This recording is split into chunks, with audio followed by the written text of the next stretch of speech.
Hello, I'm Dr. Shante, and welcome to the Hole in Your Heart podcast, where I help you fill the holes in your life by helping you find the hole in your heart. See what I did there? This is season 1 of the Hole in Your Heart podcast. Season 1 was filmed last year, and I was set to launch this podcast March 2024. But then life spectacularly happened. And so I had to put the podcast on the shelf and wait until this year until life was done lifing. What you're about to see is in a totally different studio. It has a totally different vibe, but the content is still important, and that's what I want you to focus on. So there are 6 episodes this season. Each episode is going to start with this exact video. So in the future, feel free to skip it. But I can't wait for you guys to get into this content. Thank you for watching, and I will see you on the other side.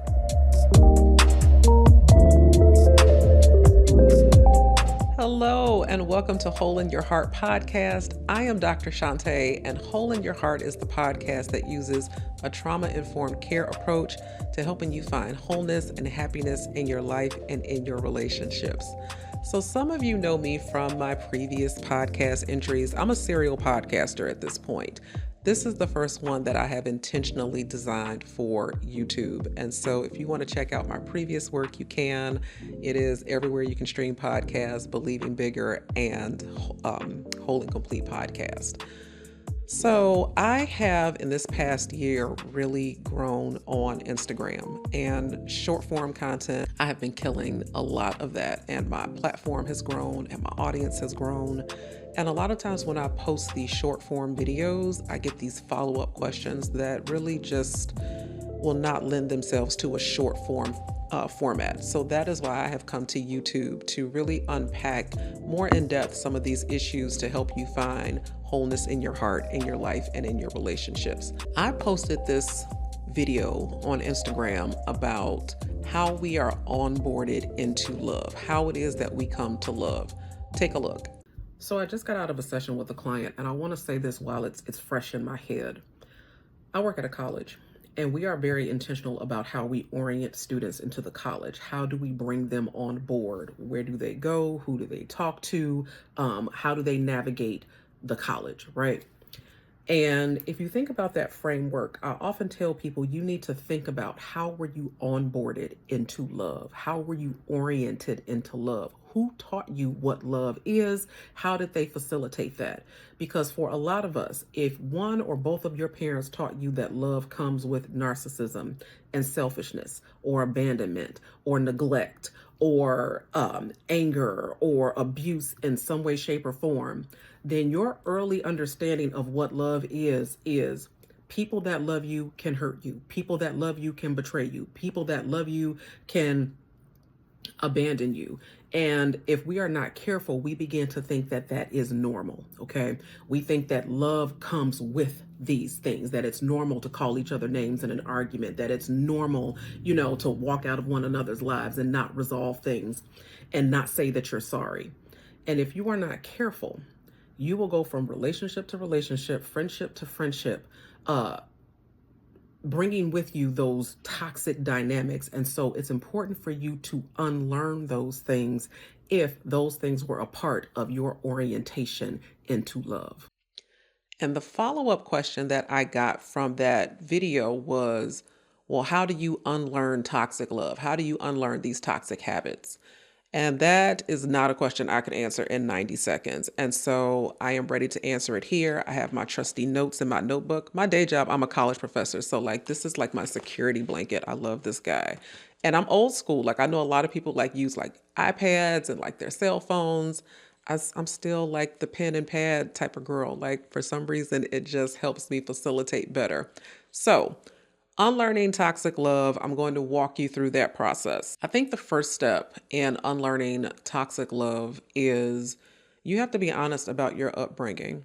You have to be honest about the people that raised you. And sometimes that is a hard first step for people to take because out of love or loyalty to your parents or your caregivers, you tend to be reluctant to do anything that casts them in a bad light, because you should be expressing gratitude. They raised you, they made sacrifices for you.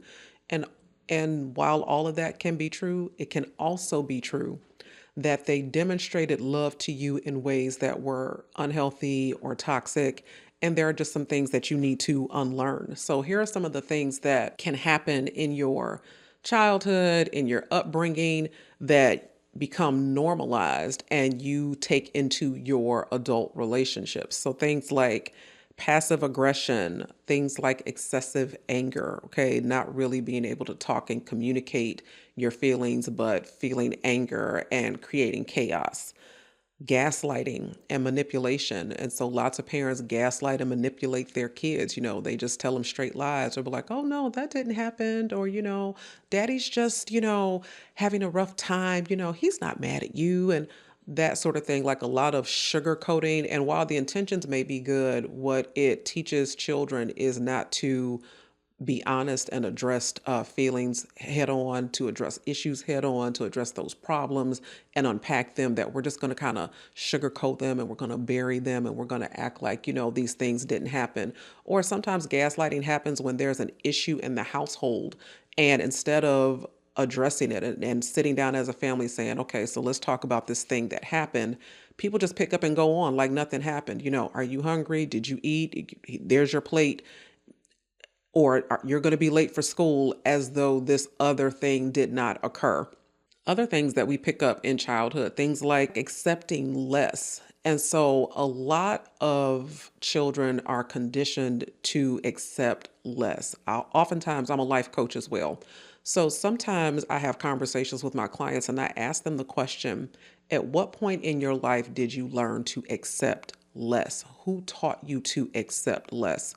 And a lot of people will say things like, well, my dad did, taught me to accept less, because conditioning their children to say like, hey, I'm really not emotionally available for you. I don't have time to listen to your problems.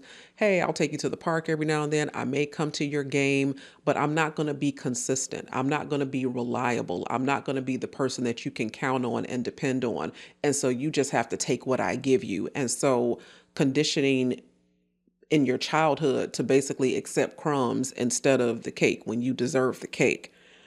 And also that can lead itself to these kind of like one-sided or lopsided relationships. So sometimes you see one person in your household doing everything for the family, and then the other person is just kind of there, accepting being the beneficiary of all of that cognitive load, all of that physical work, and one person is taking care of everything, and while the other person just kind of sits back. And so sometimes people harken back, well, my grandmother did this and that, and she raised 10 kids, and she was able to do this, that, and the third.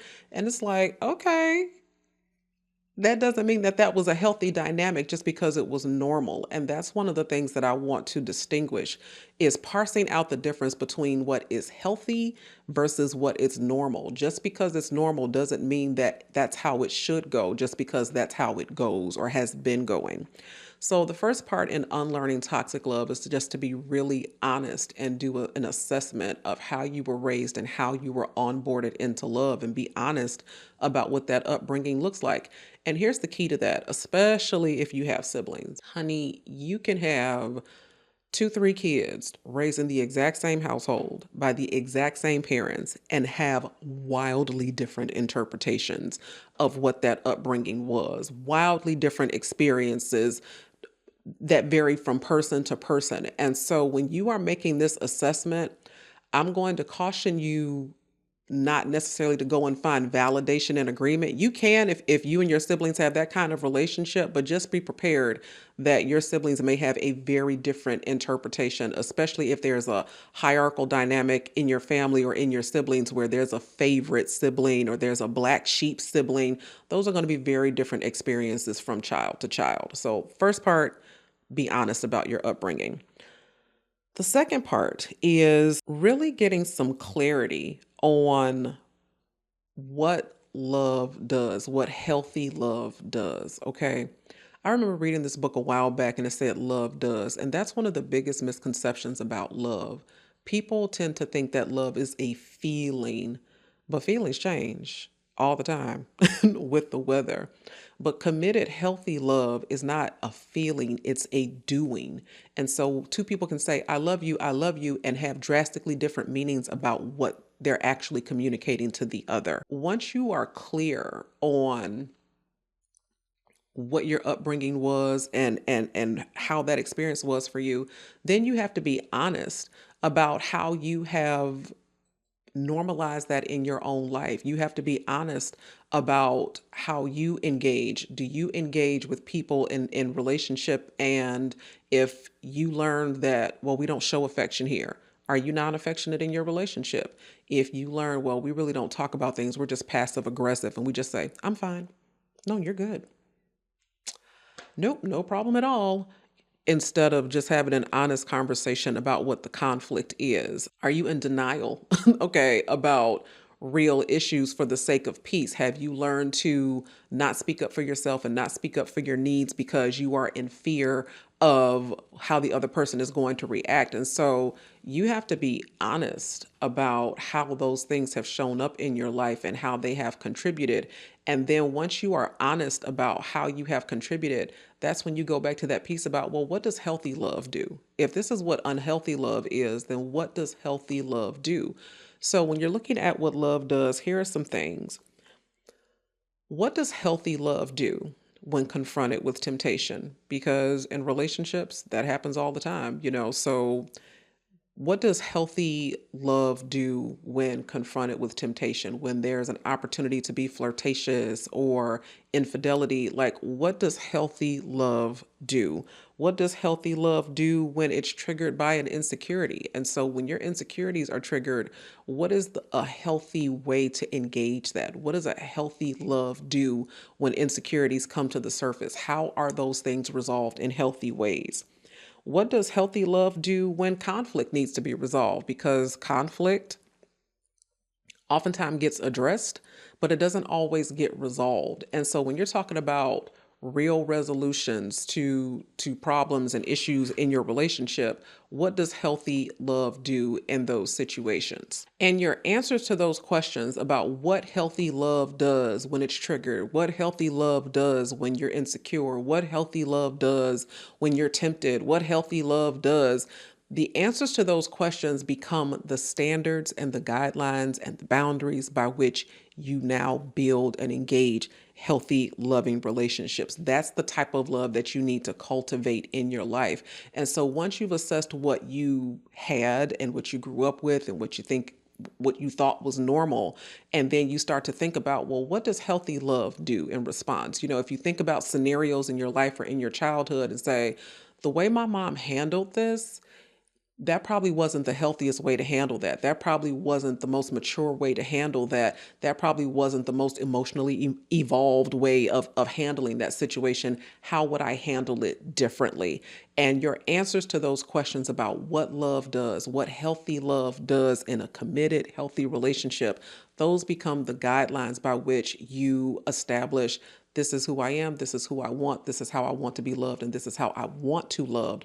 And then you don't accept anything less than that. You work towards that, you cultivate that. And that kind of love is not built overnight, but if you have two people that are willing to invest and work meaningfully in that work, then it can be a very successful pairing and partnership. And then the last step. So first step is be honest about your upbringing. Second step is to be honest about how you've participated and what you've normalized.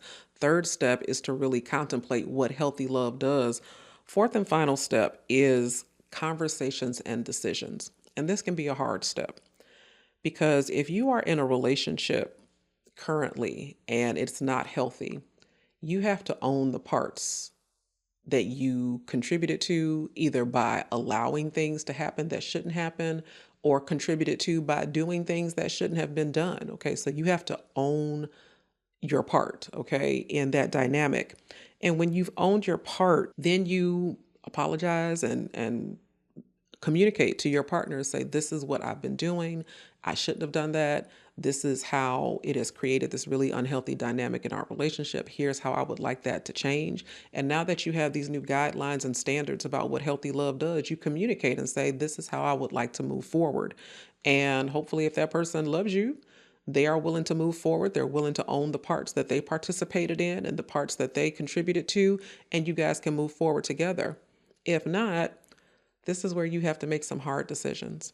And you might decide that you need to exit a relationship or a friendship, or you might need to take a step back from dating, or you need to sunset some of the connections that you have and really spend some time loving yourself at a high level. And so a lot of times when we talk about what love does, we think that's the love from one person to another person. But what love does is also, and most importantly, very self-directed. How do you love yourself? What does healthy love do when you have a partner who is not honest? What does healthy love do when you have a partner that doesn't make time for you? What does healthy love do? What does healthy self-love do in those scenarios? And it is perfectly okay to take a step back and say, you know what? I need to take some time to really love myself at a very high level, because in the way that I love myself, I'm teaching other people how to love me as well. So that wraps up that portion of our podcast. I hope that answers the question more fully. And I hope that this content helped you find the hole in your heart. You can subscribe, you can share. I would love for you guys to do that as I continue to grow and share content on this platform to help you find the hole in your heart.